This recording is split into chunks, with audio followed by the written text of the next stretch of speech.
उनकी अजमत पे खिताब हो रहा है, उनकी जिंदगी से नूर हासिल किया जा रहा है।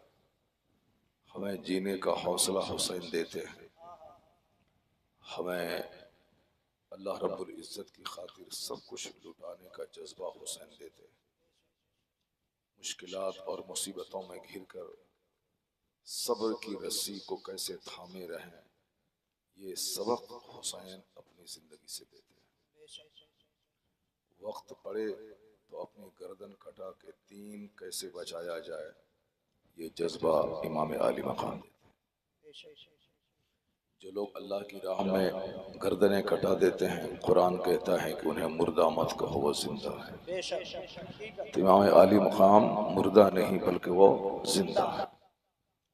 जब वो जिंदा है तो जिंदों का तीजा कैसा, जब वो जिंदा है तो जिंदों का 40वां कैसा।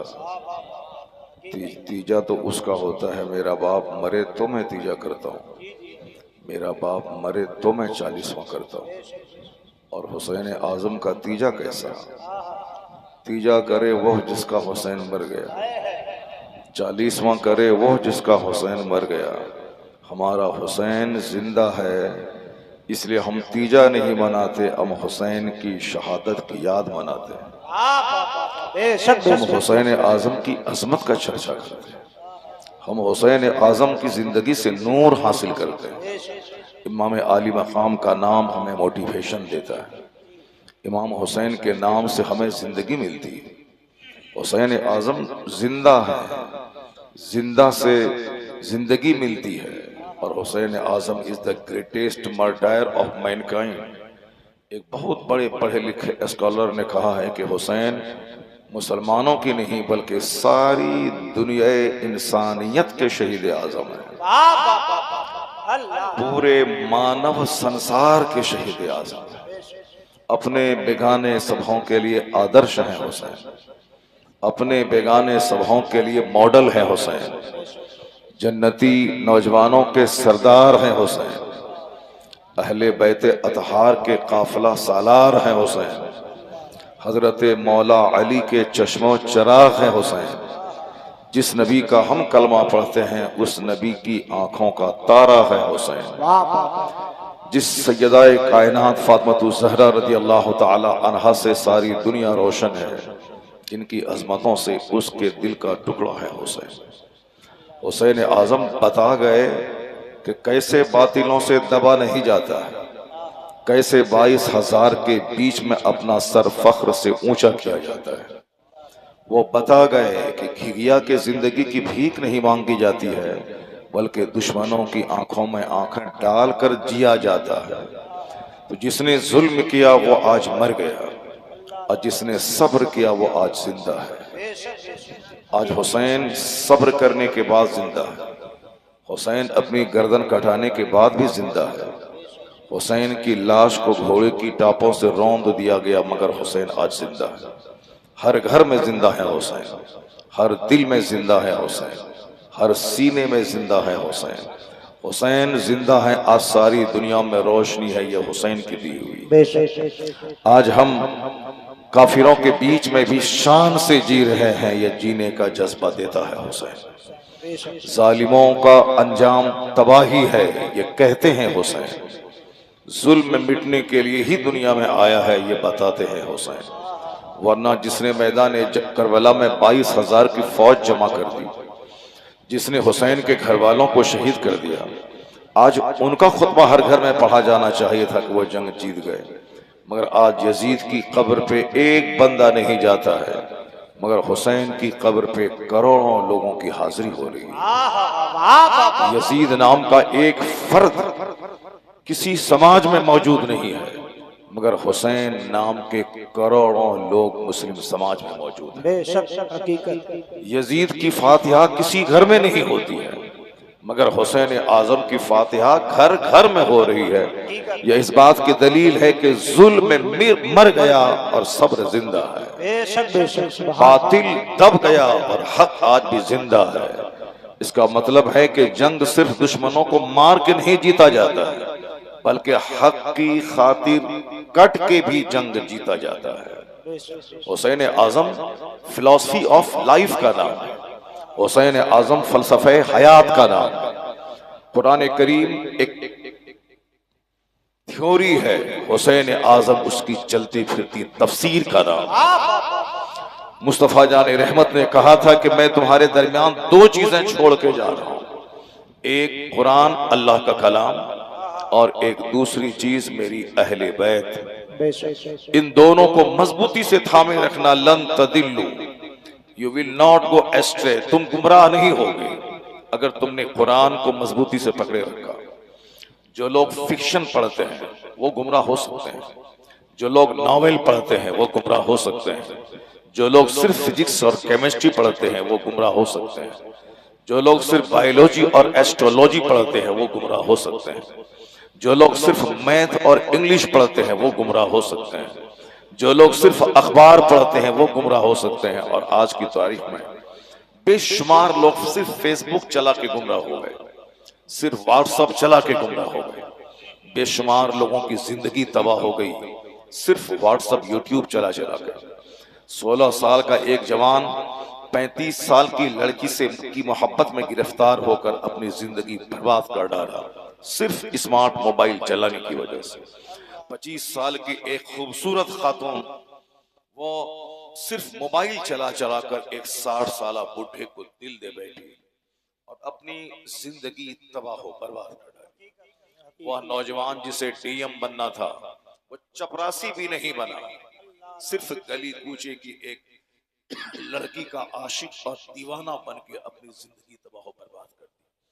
वह लोग जो सिर्फ फेसबुक से चिपके रहते, वह लोग जो सिर्फ व्हाट्सएप से चिपके रहते, वह लोग जो 24 घंटे सिर्फ स्मार्ट मोबाइल चलाते रहते, वह लोग जो 3-3 घंटे सिर्फ फिल्म हॉल में बैठे रहते, उनकी जवानी भी जाती है, उनकी सेहत भी जाती है, उनका मुस्तकबिल भी खतरे में पड़ जाता है, उनके माँ बाप की नाक भी कट जाती है। बेशुमार बच्चे जिसे पीएचडी की डिग्री हासिल करना था, बेशुमार नौजवान जिसे समाज का शुभचिंतक बनना था, बेशुमार नौजवान जिसे डीएम बनना था, जिसे आईपीएस ऑफिसर बनना था, जिसे बैरिस्टर बनना था, जिसे समाज का लॉयर बनना था, जिसे समाज का बहुत बड़ा मालदार बनना था, जिसे एलन मस्क को पीछे छोड़ना था, जिसे मुकेश अंबानी को पीछे छोड़ना था, जिसे बिल गेट्स को पीछे छोड़ना था, वो समाज के दरिद्र बन के रह गए, वो समाज के भिखारी बन के रह गए। जिस लड़की को कनीज़े फातिमा बनना था, अपनी गोद से मौला अली का गुलाम पैदा करना था, जिस लड़की को गुलामी हुसैन दुनिया को देना था, जिस लड़की को गुलामी हसन दुनिया को देना था, जो लड़की फातिमा ज़हरा की कनीज बनकर समाज का सुधारक दुनिया को देती, वो अपनी इज्जत, अपनी आबरू, अपना मुस्तकबिल सब कुछ तबाह कर डाली। इस मोबाइल ने सब कुछ बर्बाद करके रख दिया। बरेली शरीफ के आसपास सारे लोगों को मालूम है कि कितने वारदात हो रहे हैं। मुस्लिम घर में पैदा हो गए मगर जज्बात में बहकर अपनी जिंदगी तबाह कर डाली, उसको जनाजे की नमाज तक मुयस्सर नहीं हुई। मुस्लिम समाज में उसकी लाश कुत्ते की लाश के बराबर भी मुसलमानों की निगाहों में इज्जत हासिल नहीं कर पाई। इसका मतलब है कि जज्बात पे कंट्रोल चाहिए। बिला वजह व्हाट्सएप का इस्तेमाल न हो, बिला वजह फेसबुक का इस्तेमाल न हो, बिला वजह इंस्टाग्राम का इस्तेमाल न हो। तबाह हो बर्बाद हो गए लोग, जिंदगियां तबाह हो रही है, माँ बाप की आबरू मिट्टी में मिल रही है। तो मगर हुजूर ने क्या कहा था? मैं कुरान छोड़ के जा रहा हूं, इसे मजबूती से पकड़े रहना। कुरान छोड़ के जा रहा हूं, इसे दांत से पकड़ के रखना। मैं अपने अहले बैत को छोड़ के जा रहा हूं, इसकी जिंदगी से लाइट और नूर हासिल करना। अगर दुनिया के लोग तबाही से बचना चाहते हैं, अगर दुनिया के लोग बर्बादी से बचना चाहते हैं, उसे साइंस, फिजिक्स, केमिस्ट्री का दामन नहीं थामना होगा, उसे कुरान करीम का दामन थामना होगा। कुरान करीम का मुताला करना होगा, कुरान करीम का मुताला करना होगा। कुरान पाक अनवार और तजल्लियात का भंडार है। कुरान पाक तारीकी से निकालता है, कुरान पाक अनवार और तजल्लियात की तरफ ले जाता है। कुरान पढ़ने वाला कभी खसारे में नहीं रहता, कुरान पढ़ने वाला कभी अंधेरे में नहीं रहता। जो सच्चे ढंग से दिल से कुरान पढ़े वो कभी खुदकुशी नहीं करता, क्योंकि कुरान का वर्क कहता है वमन यतवक्कल अलल्लाह फहुव हस्बुह, जो अल्लाह पे भरोसा करता है अल्लाह उसके लिए काफी हो जाता है। कुरान पाक पर भरोसा करने वाला वो रोजी की फिक्र में मारे मारे नहीं फिरता है। खुदकुशी करे वो जो बेंगलोर का इंजीनियर है, जो इंजीनियरिंग पढ़ता है कुरान नहीं पढ़ता है। खुदकुशी करे वो दिल्ली का IAS ऑफिसर TM, जो IAS ऑफिसर बनने के लिए हजारों किताबें पढ़ता है मगर कुरान नहीं पढ़ता है। खुदकुशी करे वो कोई मस्जिद का मौलवी जो कुरान पाक को ज़बानी पढ़ता है मगर कुरान पाक को दिल से नहीं पढ़ता है। वरना कुरान पढ़ने वाला कहीं खुदकुशी करेगा?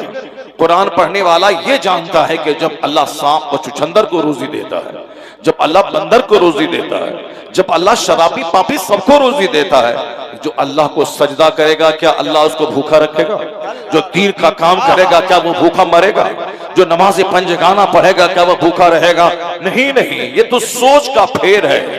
जो कुरान करीम दिल से पढ़ेगा वो मुसीबतों के हुजूम में घिघिया के जिंदगी की भीख नहीं मांगेगा, बल्कि दुश्मनों की आंखों में आंखें डालकर वो हक का झंडा लहराता रहेगा।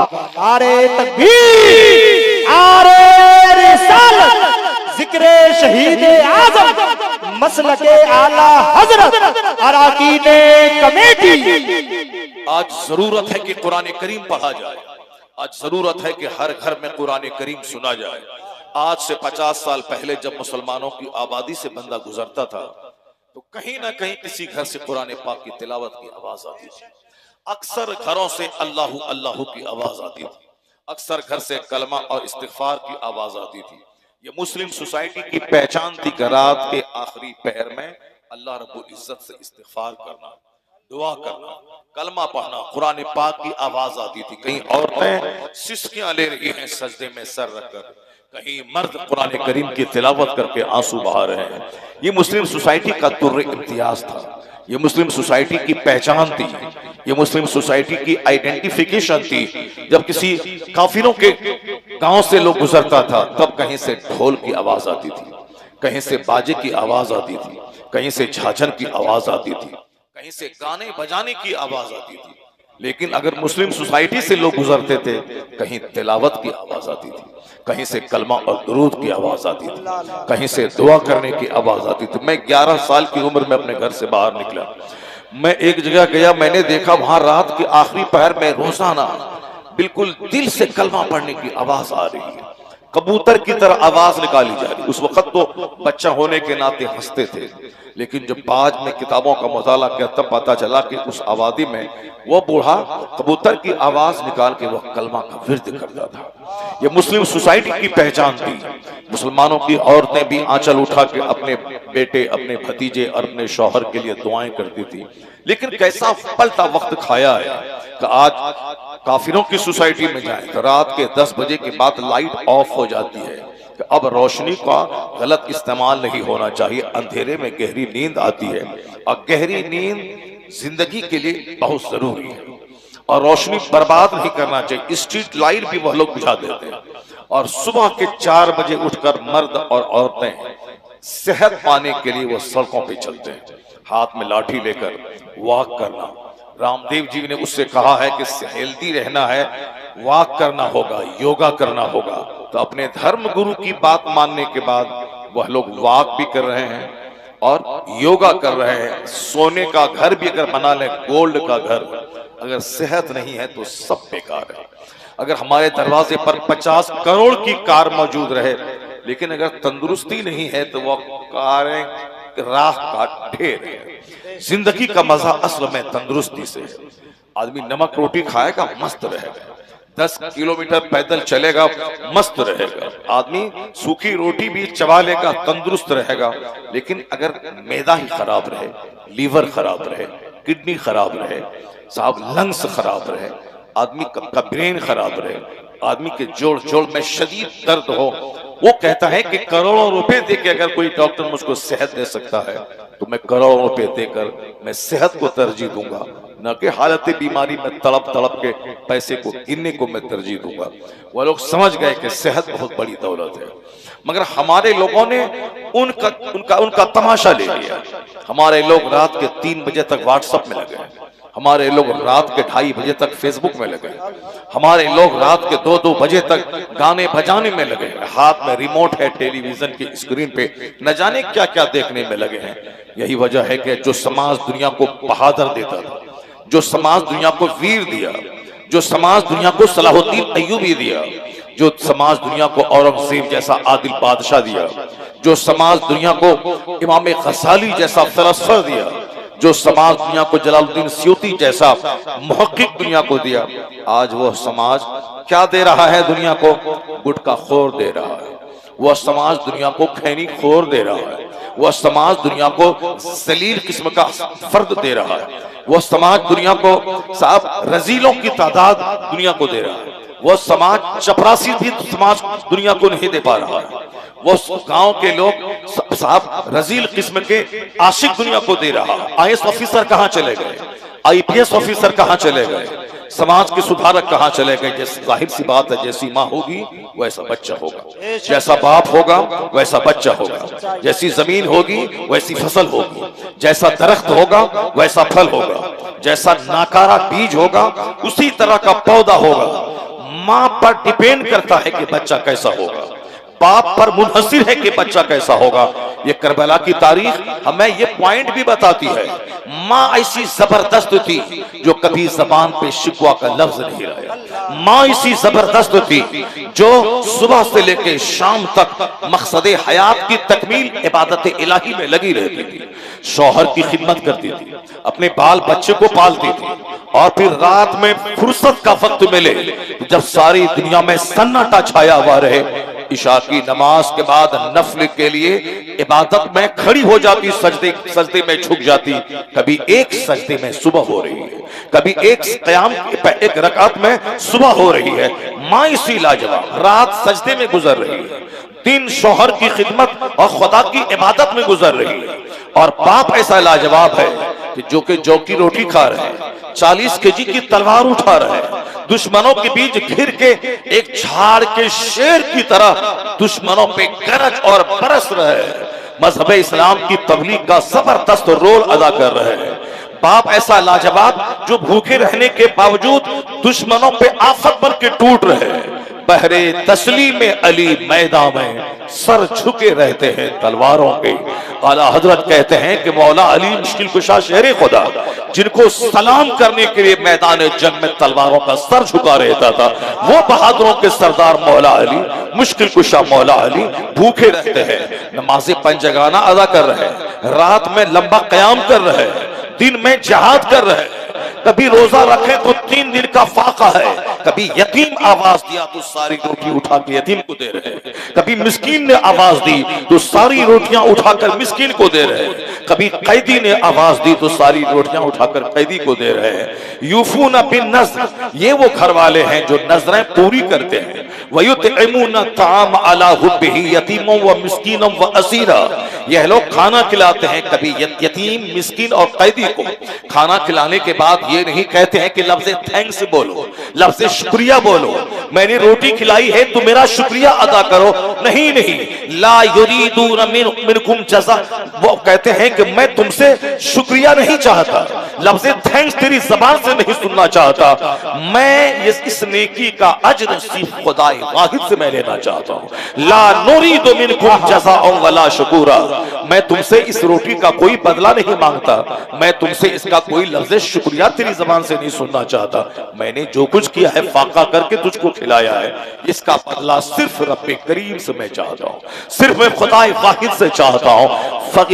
3 दिन का फाका करके यतीम मिस्किन और कैदी को पालने वाला, खुद पेट पर पत्थर बांधे और खुद गरीबों को खाना खिलाए, ये वह लोग थे जो अखलाक के धनी थे, जिनको देखकर सजदा करने का सलीका मिलता था, जिनको देखकर खिदमत खल्क का जज्बा मिलता था। इसलिए मुस्तफा ने कहा था कि मैं 2 चीजें छोड़ के जा रहा हूँ, कुरान और अहले बैत। कुरान में पढ़ना और उस पढ़ी हुई चीजों को प्रैक्टिकल में मुस्तफा के घर वालों में देख लेना। कुरान ने कहा नमाज पढ़ो, तो नमाज रात भर कैसे पढ़ी जाती है ये मुस्तफा के घर वाले ने बता दिया। कुरान ने कहा सब्र करो, और सब्र कैसे किया जाता है ये मुस्तफा के घर वाले ने बता दिया। कुरान ने कहा खुदा की राह में जिहाद करो, सब कुछ लुटा के कैसे जिहाद किया जाता है ये मुस्तफा के घर वाले ने बता दिया। कुरान ने कहा वो कोई जिंदगी है जो जिंदगी रब के नाम न की जाए, असल में जिंदगी वो है जो खुदा के नाम कर दी जाए। ये कुरान करीम ने थ्योरी दिया, और इस थ्योरी को प्रैक्टिकल में मुस्तफा के शहजादे अली, मुस्तफा के शहजादे हसन और हुसैन ने ये करके बता दिया। कुरान थ्योरी है, अहले बैत अतार प्रैक्टिकल है।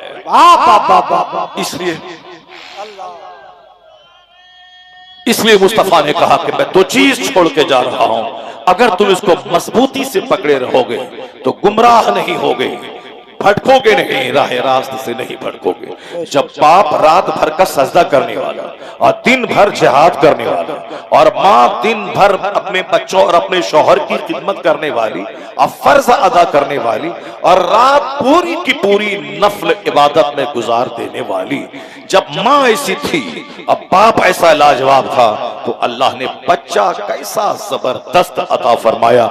जब माँ हुई फातिमा और जब बाप हुए मौला अली, तब बेटा तारीख लिखने वाला, तारीख रचने वाला, खून बहा के सलीक़े हयात बताने वाला इमाम हसन इमाम हुसैन जैसा बेटा दुनिया में अता हुआ। जब मां लाजवाब थी फातिमा ज़हरा, जब बाप लाजवाब हुए तब बेटा हसन और हुसैन पैदा हुए। जब मां लाजवाब थी और जब बाप लाजवाब था, तब अल्लाह ने हसन और हुसैन जैसा बेटा अता किया। आज मेरे बेटे कैसे हैं, ये हमारी पहचान है। मेरी औलाद, फल से दरख्त पहचाना जाता है और औलाद से माँ बाप पहचाने जाते हैं। इसलिए औलाद को देखने के बाद उसके वालिदैन पहचाने। अल वलदु सिर्रुल अबी, ये बेटा अपने बाप का सीक्रेट होता है, ये बाप अपने राज, ये बेटा अपने बाप का भेद होता है। बेटा को देखकर बाप की पर्सनैलिटी समझी जा सकती है। इसलिए आज मौला अली को समझने के लिए दुनिया हुसैन आजम की जिंदगी देख रही है। जब बेटा वीर ऐसा है तो बाप मौला अली की क्वालिटीज में कैसे बंदा डूबेगा। जब बेटा लाजवाब है, बाप भी लाजवाब है, बेटा लाजवाब है, मां लाजवाब है। इसलिए एक कौम में मुस्लिम सिर्फ ढोल बजा के मत रह जाना, सिर्फ अलम निकाल के मत रह जाना, सिर्फ फर्जी करबला निकाल के मत रह जाना, सिर्फ फर्जी इमाम बाबा बना के मत रह जाना। करबला की कहानी ये फर्जी करबला की कहानी नहीं है, ये फर्जी इमाम बाड़ी की कहानी नहीं है, ये ढोल बाजे की कहानी नहीं है, ये अलम शद्दे की कहानी नहीं है, ये गाने बजाने की कहानी नहीं है, ये ढोल और मातम की कहानी नहीं है। करबला की कहानी नूर की कहानी है, करबला की कहानी रोशनी की कहानी है, करबला की कहानी ब्रेवरी सीखने की कहानी है, करबला की कहानी हिम्मत और हौसला और जज्बा लेने की कहानी है। करबला की कहानी मातम की कहानी नहीं है, हुसैन आजम से जज्बे शहादत सीखने की कहानी। जिंदाबाद जिंदाबाद। बुरा हो उस खबीस और मरदूद का जिसने वाक़े करबला को सिर्फ सीना कोबी का वाक़या बना दिया। बुरा हो उस खबीस और मरदूद का जिसने इस इमाम आली मकाम की शहादत के वाक़ये को खेल और तमाशा बना दिया। अल्लाह उसे क़यामत के दिन माफ नहीं करेगा जो मरदूद इमाम हुसैन की कहानी को वह साहब ढोल की कहानी बना दिया, बाजे की कहानी बना दिया, उसे ताजे की कहानी बना दिया, उसे काफिरों के बुत की तरह तस्वीर बनाकर घुमा घुमा कर पैसा वसूल करके शराब पीने की कहानी बना दिया। इमाम हुसैन की कहानी शरीयत की कहानी, सुन्नत की कहानी, इमाम हुसैन की कहानी शहादत की कहानी, साफ लफ्जों में शरीयत बचाने की, जहालत मिटाने की कहानी। जहालत मिटाने की कहानी है इमाम हुसैन की कहानी। मुहर्रम की 10 तारीख को ढोल नहीं बजाया जाएगा, मुहर्रम की 10 तारीख को हुसैन आजम के जिक्र की महफिल मुनक़िद की जाएगी, हुसैन आजम और उनके घर वालों की कहानी बयान की जाएगी।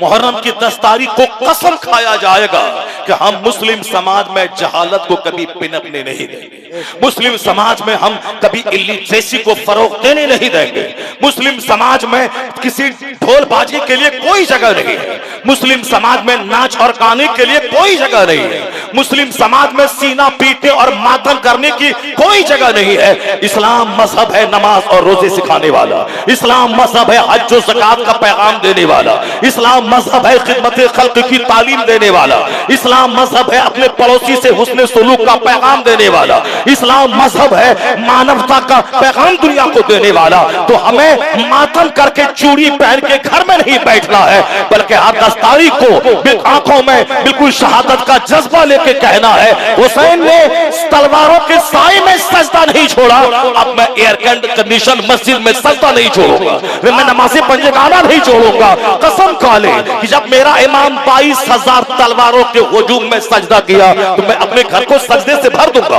मैं अपने मोहल्ले की मस्जिद को सजदे से भर दूंगा, मैं अपनी खानका को सजदों से भर दूंगा। हुसैन की कहानी रोने की कहानी नहीं, हुसैन की कहानी जिंदगी हासिल करने की कहानी।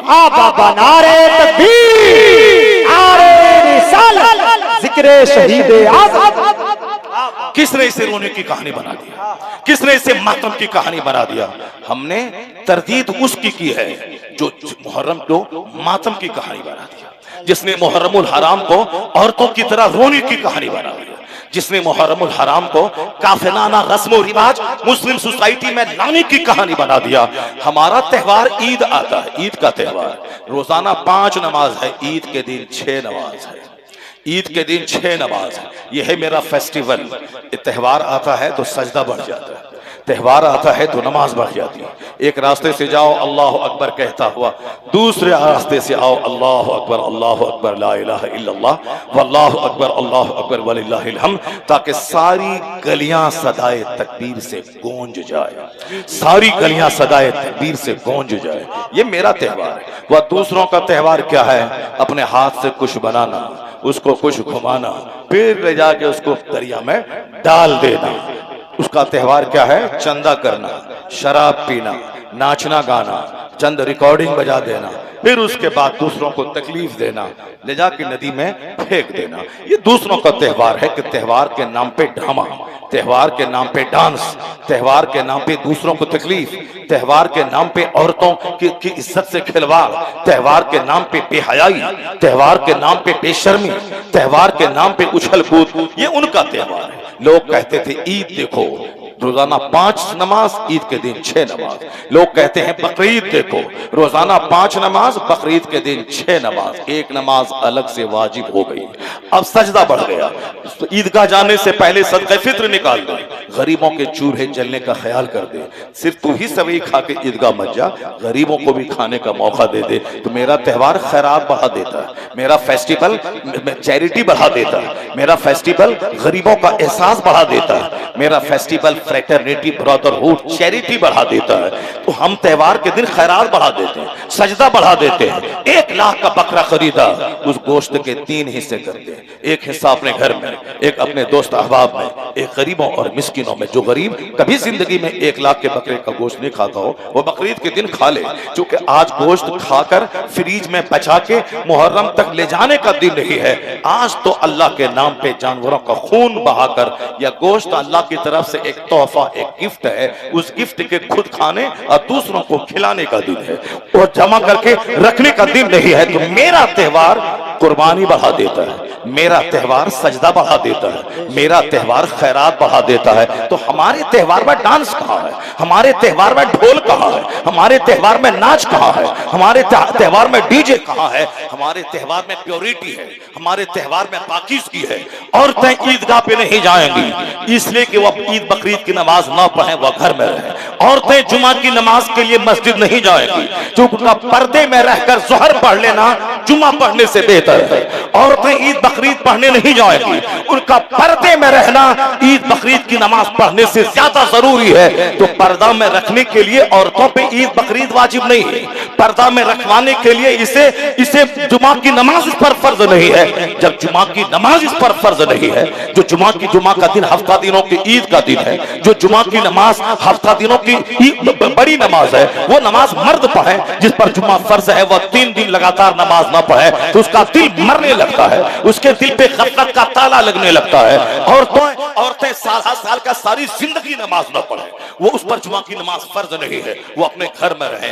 ये बता दीजिए कि जब औरतों पे जुमा फर्ज नहीं हुआ पर्दे की वजह से कि वह जोहर पढ़े, जुमा नहीं पढ़े, वो अपने घर में चास्त इशराक पढ़ लें, वह ईद बकरीद नहीं पढ़े, तो फिर किस त्योहार ने बता दिया कि ताजिया के जुलूस में औरतें शामिल हो जाए? किस त्योहार किस मजहब ने बता दिया कि निशान के जुलूस में औरतें शामिल रहे? किस कानून ने बता दिया कि दरगाहों पे औरतों की भीड़ लगाए, उसे पिकनिक पार्टी बना दे और गैर मर्दों अजनबी मर्दों से मिलने का उसे मीटिंग पॉइंट बना दे? इसका मतलब है कि जब तक कुरान पढ़ोगे कभी गुमराह नहीं होगे, जब तक अहले बैत मुस्तफा को देखोगे गुमराह नहीं होगे, जब फेसबुक देखोगे, व्हाट्सएप देखोगे, सिर्फ यूट्यूब चलाओगे, सिर्फ काफिरों का मुंह देखोगे, सिर्फ फिल्में देखोगे तो तबाह बर्बाद हो जाओगे। आज हमें औरतों की आबरू बचानी है, उसे बेपर्दगी से बचाना है, उसे घर में रखना है, उसे कहना है जब जुम्मा तुझ पर फर्ज नहीं है तो फिर मजार पे जाना कैसे जरूरी हो गया? जब ईद बकरीद वाजिब नहीं है तो तुम्हें मुहर्रम के जुलूस में निकलना तेरे लिए जायज कैसे हो गया?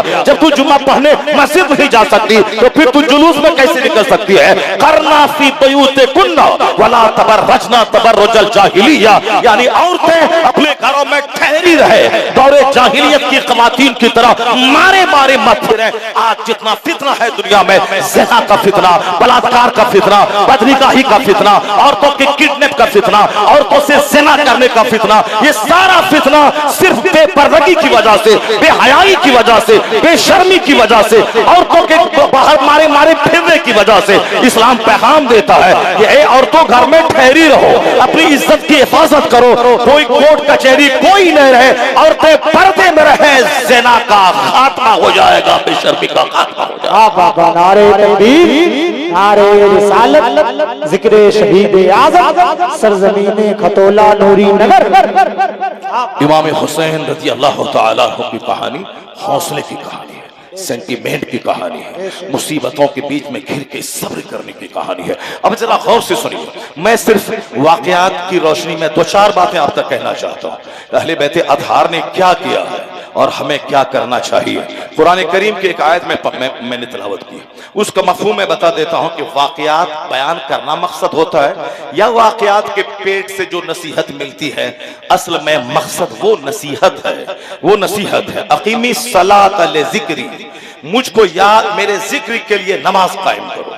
नमाज की सूरत है खड़ा होना, नमाज की सूरत है रुकू में जाना, नमाज की सूरत है सजदे में जाना, नमाज की जाहिरी शक्ल है कादे में रहना, नमाज सलाम करने के बाद नमाज मुकम्मल हो जाती है। ये क़याम, ये रुकू, ये सुजूद, ये क़ुऊद, ये सारी चीजें नमाज की जाहिरी शक्ल है। और ये नमाज है क्यों? ये असल में अल्लाह के जिक्र की सबसे बड़ी सूरत है कि बंदा कभी खड़े होकर अल्लाह को याद करे, बंदा कभी झुककर अल्लाह को याद करे, बंदा कभी पेशानी जमीन पे रख कर अल्लाह को याद करे, बंदा कभी बैठ कर अल्लाह को याद करे। वयज़कुरूनल्लाह क़ियामन व क़ुऊदन व अला जुनूबिहिम व यतफ़क्करून फ़ी ख़ल्क़िस समावाति वल अर्द रब्बना मा ख़लक़्त हाज़ा बातिला सुब्हानका फ़क़िना अज़ाबन्नार। यानी कुरान कहता है ये अल्लाह को याद करने की शक्ल है कि अल्लाह वाले कभी खड़े होकर याद करते हैं, कभी लेट कर याद करते हैं, कभी बैठ के अल्लाह को याद करते हैं। मकसद है अल्लाह का जिक्र करना, मकसद है अल्लाह को याद करना। नमाज की ये जाहिरी शक्ल है, उसकी रूह है तवज्जुह इल्लल्लाह, सारी दुनिया से कट कर खुदा का हो जाना। अब तवज्जो ही नहीं रही, सिर्फ ढांचा है, क़याम है, क़ुऊद है, सुजूद है, और दिल में बेशुमार दुनिया इसमें पड़ी हुई है। हालत सजदा में भी बंदा खुदा की तरफ ध्यान नहीं लगा सका। वो तो नमाज बेरूह है, वह बेजान है। वो नमाज, जिस नमाज में खुदा की तरफ तवज्जो न हो सके, कंसंट्रेशन न हो सके, वो नमाज बेरूह है। नमाज की रूह क्या है? तवज्जो इल्लल्लाह। नमाज की रूह क्या है? सारी दुनिया से कट के खुदा का हो जाना। नमाज की रूह है जिक्र इलाही की सबसे बड़ी सूरत, सबसे बड़ी शक्ल ये नमाज है। तो अब एक चीज है असल और एक है उसकी शक्ल। उसी तरह से एक कहानी है, उस कहानी से पैगाम क्या मिलता है। जैसे कुरान करीम में आप देख लें, कुरान करीम में एक सूरह यूसुफ के पहले अल्लाह ने कहा, मैं बेहतरीन कहानी तुमको सुनाऊंगा, नहनो नकुस्सु अलैका अहसनल क़सस, हम एक कहानी तुमको कहते। कौन कहता है? अल्लाह तबारक व तआला कह रहा, अल्लाह कह रहा मैं कहानी तुमसे बयान करता हूँ। नहनो नकुस्सु अलैका अहसनल क़सस, द बेस्ट स्टोरी, मैं सबसे अच्छी कहानी बयान करता हूँ। अब वो पूरी कहानी क्या है? जनाब याकूब अलैहिस्सलाम का चहीता साहबजादा हजरत यूसुफ अलैहिस्सलाम, उनके दूसरे भाइयों को थोड़ी सी एलर्जी थी कि बाप की मोहब्बत, यकतरफ बाप की मोहब्बत पूरी तरह से यूसुफ की तरफ जा रही है, इसलिए इसको रास्ते से हटा देना है ताकि बाप का सारा प्यार मिले। पूरी कहानी सूरह यूसुफ में आप पढ़ें तफसीर में, बाप का प्यार पाने के लिए दूसरे भाइयों ने मिलकर जनाब यूसुफ को तफरीह के बहाने लिया जाके कुएं में डाल दिया ताकि वो ये न रहेंगे ना, पूरा प्यार बाप का इसको मिलेगा, बाप की तवज्जो मेरी तरफ रहेगी। आने वाला काफिला वाला आया, कुएं के करीब जब पानी लेने के लिए डोल डाला तो उस डोल को जनाब यूसुफ ने पकड़ लिया और जब डोल बाहर निकालने वाला तो देखा खूबसूरत शहजादा है, उसको लिया, काफिले में आया, मिस्र के बाजार में जनाब यूसुफ को बेचा, बादशाह मिस्र ने उसे खरीदा, उसके घर में चले गए। वहां जनाब यूसुफ अलैहिस्सलाम कितने हसीन थे, दुनिया का आधा हुस्न अल्लाह ने उनको अता फरमा दिया। कहा जाता है जनाब यूसुफ अलैहिस्सलाम के हुस्न को देखकर जनाब जुलेखा जो अजीज मिस्र की बीवी थी वो बेकाबू हो गई, नहीं उससे रहा गया। वो जनाब यूसुफ को लुभाना चाहिए मगर अल्लाह ने जनाब यूसुफ को बचाया। जनाब यूसुफ ने कहा, ए अल्लाह मेरे लिए जेल बेहतर है, जिस काम के लिए ये बुला रही हैं उससे बेहतर है कि मैं कैद खाने में चला जाऊं, मैं जेल में चला जाऊं। तो जेल में जाना ये जनाब यूसुफ की पसंद थी। आज भी लोग नूर इस तरह हासिल करें कि जिस तरफ वो बुला रही है उससे बेहतर है कि मैं गांव छोड़ के चला जाऊं, उससे बेहतर है कि मैं स्कूल छोड़ के चला जाऊं, जिसकी तरफ ये लड़का मुझको बुला रहा है उससे बेहतर है कि मैं ग्रेजुएशन करना छोड़ दूं, उससे बेहतर है कि मैं ये स्कूल छोड़ दूं, मैं ये कॉलेज छोड़ दूं, मैं ये कोचिंग सेंटर छोड़ दूं। जनाब यूसुफ ने क्या कहा कि मुझको कैद ज्यादा पसंद है बनिस्बत उसके जिसकी तरफ ये लोग मुझको बुला रहे हैं। अल्लाह ने कैद में डलवा दिया। फिर क्या हुआ? बादशाह मिस्र एक खतरनाक ख्वाब देखता है, उस ख्वाब की ताबीर बताने के नाम पर जनाब यूसुफ अलैहिस्सलाम को जेल से निकाला गया। जनाब यूसुफ अलैहिस्सलाम को बादशाह ने अपना एडवाइजर मुकर्रर कर लिया। फिर उसके बाद अजीज मिस्र के मरने के बाद जनाब यूसुफ अलैहिस्सलाम मिस्र के बाताज बादशाह बन गए। पूरी कहानी जो 5-5 घंटे में कही जा सकती है, मैंने उसको 5 मिनट नहीं बल्कि 2 मिनट के अंदर में आपके सामने बयान कर दिया है, शुरू से लेकर यहां तक यही कहा। अब उस बीच में बेशुमार बातें हैं कि कैसे वहां से निकले, कैसे आए, फिर माँ बाप कैसे आए, कैसे फिर सजदा किया गया, फिर कैसे मिस्र के बादशाह बने, वो सारी कहानी। मेन यही है कि जनाब यूसुफ अलैहिस्सलाम को कुएं में डाला गया। कौन है जिसने कुएं से बाहर निकालने का इंतजाम किया? जनाब यूसुफ अलैहिस्सलाम को जेल में डाला गया। जनाब यूसुफ अलैहिस्सलाम को अल्लाह ने जेल से निकाला, मिस्र का बादशाह बना दिया। वही मिस्र का बादशाह जनाब यूसुफ बने, जेल से निकाले गए, कुआं में भाइयों ने डाल दिया। भाइयों ने कपड़े में खून लगा के कहा कि अब्बा भेड़िया खा गया जनाब यूसुफ को। ये सारी कहानी है, मगर इस कहानी के पेट से जो नसीहत है वो क्या है? अल्लाह कहता है, लक़द कान फी क़ससिहिम इबरतुल लिउलिल अलबाब। Doubtless, undoubtedly, in these stories are tokens for those who keep sense. इस कहानी में अक्लमंदों की आंख खुलने की बात है। इस कहानी में अक्लमंदों के लिए नूर है, अक्लमंदों के लिए सबक है, अक्लमंदों के लिए लेसन है। क्या लेसन है? लेसन यही है कि सारा संसार चलाने वाला अल्लाह, हुकूमत देने वाला अल्लाह, हुकूमत छीनने वाला अल्लाह, रोजी देने वाला अल्लाह, मौत देने वाला अल्लाह, सारी कायनात का खालिक, मालिक, राज़िक, हकीकी वो अल्लाह है। वही किसी को सल्तनत देता है, वही किसी से सल्तनत छीनता है। वही मिस्र है जहां 400 साल की लंबी उम्र अल्लाह ने फिरौन को दे दी।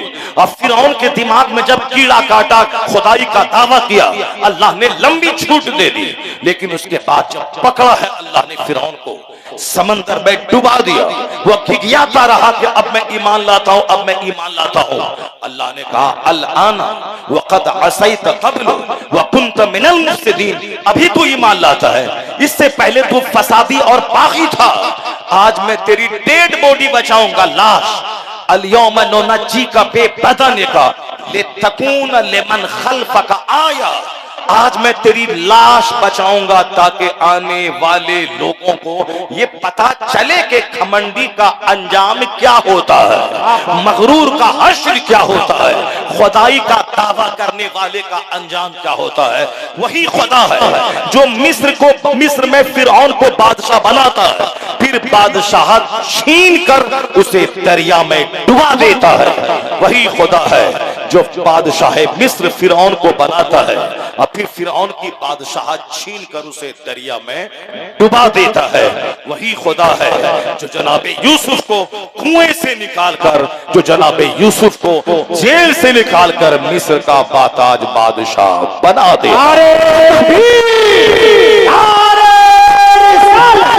शायर इस्लाम असद इकबाल कलकत्तबी, शायर इस्लाम असद इकबाल कलकत्तबी, शायर इस्लाम असद इकबाल कलकत्तबी, जिक्र शहीद आज़म हज़रत अल्लामा मुफ्ती शहरियार साहिब किबला। इश्क मोहब्बत, इश्क मोहब्बत। करीब करीब आकर बैठ जाइए, बैठ जाएं सारे लोग, बैठ जाएं। देखें शायर बारगाह ताजुश शरिया आशिक़े आला हजरत जनाब असद इकबाल साहब की आमद हो गई और आप इनसे बहुत सारी बातें सुनेंगे। जो चीज़ें नस्र की सूरत में बयान की जाती हैं, उन्हीं पैगामात को नज़्म की सूरत में जनाब असद इकबाल साहब बयान करते हैं। माशाअल्लाह, हमको इनका एक शेर आजकल बड़ा पसंद आ रहा है। सुन्नी का वहाबी से कोई मेल नहीं है, ये मसलक है रजा का कोई खेल नहीं है। ये सारी बातें आप असद भाई से आप सुनेंगे इंशाअल्लाह करीम। पहले कुछ पैगाम मुझसे सुन लें, बस गौर से इस पॉइंट को आप सुन लें। कुरान शरीफ ने क्या कहा, इस कहानी में अक्लमंदों की आंख खुलने की बात है। क्या आंख खुलने की बात है? वही खुदा है जो जनाबे यूसुफ को कभी कुएं से निकालता है, वही खुदा है जो जनाबे यूसुफ को जेल से निकालता है और मिस्र की बादशाहत के तख्त पे बैठा देता है। वही खुदा है जो मिस्र की बादशाहत फिरौन की छीन लेता है और उसे दरिया में डुबा के मार डालता है। वही खुदा है जिसे चाहता है हुकूमत देता है और जिससे चाहता है छीन लेता है। कुलिल्लाहुम्मा मालिकल मुल्क तुतिल मुल्क मन तशा व तनज़िउल मुल्क मिम्मन तशा व तुइज़्ज़ु मन तशा व तुज़िल्लु मन तशा बियदिकल खैर इन्नका अला कुल्लि शैइन कदीर। सारे बादशाहों का बादशाह है वो खुदा जिसे चाहता है हुकूमत देता है और जिससे चाहता है छीन लेता है। इस अकीदे इस्लामी पे जिसकी नजर रहेगी वो कभी नर्वस नहीं होगा किसी बादशाह के कुर्सी पे बैठने, आतंक मचाने और फिर जुल्म और नाइंसाफी फैलाने पर। वो वक्ती तौर पर सब्र करेगा। आंधी जब चलती है तो बहादुर आंधी से सीना तान के मुकाबला नहीं करता है, बहादुर झुक जाता है कि आंधी वक्ती है, खत्म हो जाएगी। ये दरख्त झुक झुक के फिर खड़ा हो जाता है। आंधी है, खत्म हो जाएगी। ये तूफान है, खत्म हो जाएगा, फिर उसके बाद ये सीधा हो जाएगा। तो जो भी जुल्म की आंधी आज चल रही है हिंद में या बैरून हिंद में, फिलिस्तीन में या जहां कहीं भी, इंसान अक्लमंद वही है जो खामोश हो जाए, अक्लमंद वही है जो सब्र कर ले, अक्लमंद वही है जो थोड़ा सा झुक जाए और वेट करे कि आंधी खत्म हो जाएगी, दरख्त फिर सीधा हो जाएगा, आंधी खत्म हो जाएगी, फिर मैं सीधा हो जाऊंगा। कौन जुल्म रहा है? न यजीद का वो सितम रहा, न वो जुल्म इब्ने ज़ियाद का, जो रहा तो ना हुसैन का जिसे जिंदा रखती है करबला। आज यजीद जिंदा नहीं है, आज इब्ने ज़ियाद जिंदा नहीं है, आज अमर इब्ने साद जिंदा नहीं है, आज खुली बिन यजीद जिंदा नहीं है, आज शिम्र मर्द मरदूद जिंदा नहीं है। जिंदा है कौन? अली असगर जिंदा है, अली अकबर जिंदा है, हजरत अब्बास जिंदा है, हबीब बिन मज़ाहिर जिंदा है, बोरा इब्ने हुज़ैर जिंदा है, इमाम हसन जिंदा है, इमाम हुसैन जिंदा है। पता ये चला सब्र जिंदा है, जुल्म मर चुका। सब्र जिंदा है, जुल्म मर चुका है। ये हमेशा क़यामत तक का फार्मूला है कि जुल्म मरने के लिए ही आया है, आज सब्र जिंदा रहने के लिए आया है। आज नमरूद जिंदा नहीं है, आज इब्राहिम अलैहिस्सलाम जिंदा है। आज फिरौन जिंदा नहीं है, आज मूसा अलैहिस्सलाम जिंदा है। आज अबू जहल जिंदा नहीं है, आज पैगंबर आजम मुस्तफा जाने रहमत अलैहिस्सलाम जिंदा है। आज यजीद जिंदा नहीं, आज हुसैन जिंदा है। जुल्म जिंदा नहीं है, आज सब्र जिंदा है, ताकि सारी दुनिया जुल्म से बाज आ जाए, आतंक से बाज आ जाए, सारी दुनिया अत्याचार से बाज आ जाए, दूसरों को सताने से बाज आ जाए। दुनिया में उस वक्त सुकून मिलता है जब दुनिया में अदल कायम हो, दुनिया में इंसाफ कायम हो, दुनिया में सदाकत कायम हो। दुनिया में पैसा बढ़ जाने से सुकून नहीं मिलता, दुनिया में अदल बढ़ने से सुकून मिलता है, सच्चाई बढ़ने से सुकून मिलता है, सदाकत बढ़ने से सुकून मिलता है। यही सारा पैगाम इमाम आली मकाम की जिंदगी से सारी इंसानियत को मिल रहा है। एक जाहिरी शक्ल है कहानी, और उस कहानी के पेट से क्या पैगाम मिलता है, असल में है मग़ज़ है वो। इस कहानी के बतन से सबक क्या मिलता है, जाहिरी कहानी है। आका अलैहिस्सलाम के विसाल के बाद हज़रत सिद्दीक़ अकबर खलीफा बने, पहले खलीफा।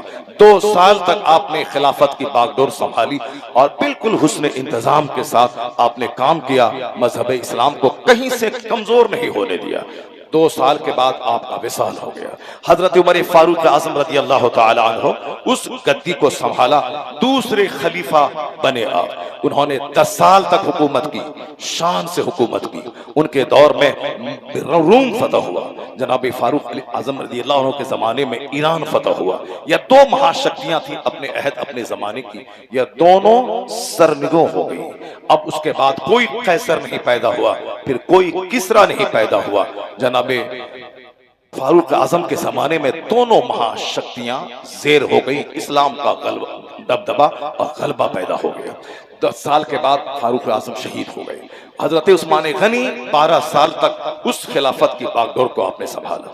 12 साल में बहुत काम किया। मुत्तकियों के इमाम उस्मान गनी, साहिब हिजरतैन उस्मान गनी, मुस्तफा जाने रहमत की 2 शहजादियां जिसके निकाह में ज़ुन्नूरैन उस्मान गनी, वह ज़ुन्नूरैन भी है, साहिब हिजरतैन भी है, और फिर सखी भी हैं। माल दौलत लोग कमाते हैं अपने बाल बच्चों के सुख के लिए, हजरत उस्मान गनी ने माल सारा कमाया सिर्फ दीन मतीन की खिदमत के लिए।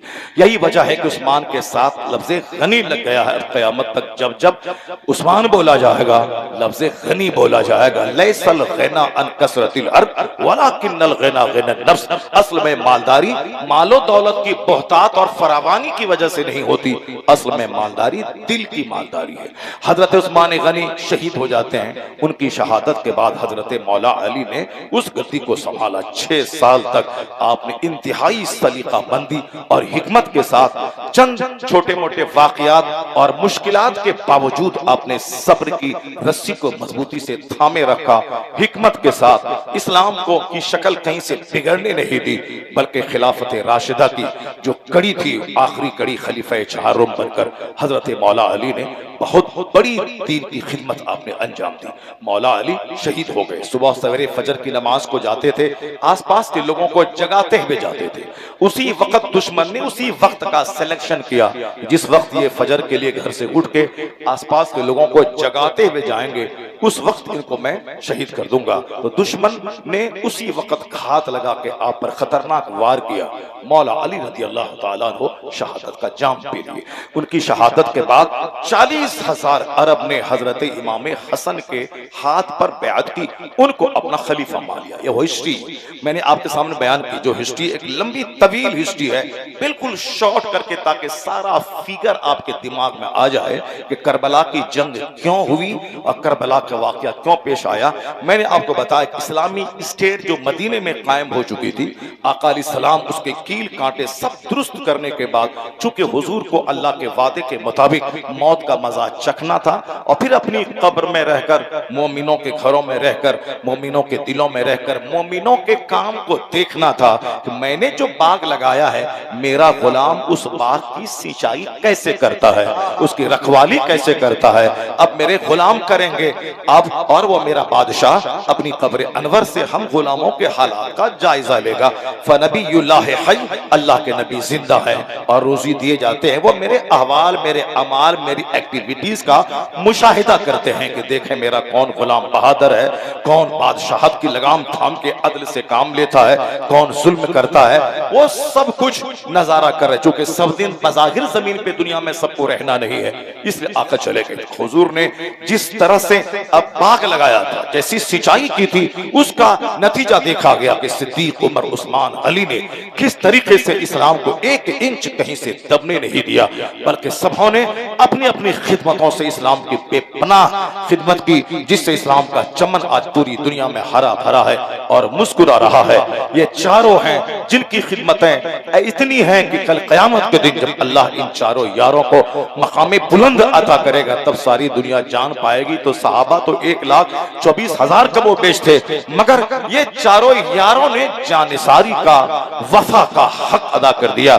इसीलिए ये चारों यार की कहानी पूरी दुनिया में मशहूर है। मौला अली शहीद हो गए, उनका बड़ा बेटा इमाम हसन, उसने उस गद्दी को संभाला 6 महीने तक। इमाम हसन खलीफा रहे, इसलिए 5वां खलीफा राशिद इमाम हसन रज़ियल्लाहु ताला अन्हु 6 महीने तक 30 साल जो खिलाफत राशिदा है उसकी तकमील हुई, उसकी तकमील हुई 30 साल खिलाफत राशिदा, जिसके बारे में हुजूर ने कहा था वो इमाम हसन रज़ियल्लाहु ताला अन्हु की का 6 साल दौरी हुकूमत लेकर वो 30 साल खिलाफत राशिदा की तकमील हुई। उसके बाद अमीर मुआविया जो बादशाह दमिश्क, जो गवर्नर दमिश्क थे, जो दमिश्क के गवर्नर थे, 20 साल बहैसियत गवर्नर, 20 साल बहैसियत हाकिम रहे। जनाब अमीर मुआविया वहां से आप आ गए कूफा। इमाम हसन रज़ियल्लाहु ताला अन्हु ने देखा कि जनाब अमीर मुआविया आए हैं, उनके साथ एक जबरदस्त फौज है, का मतलब वो खिलाफत की दावेदारी लेकर के आए हैं कि खिलाफत मैं करूंगा। इमाम हसन रज़ियल्लाहु ताला अन्हु जाहिदों के सरदार इमाम हसन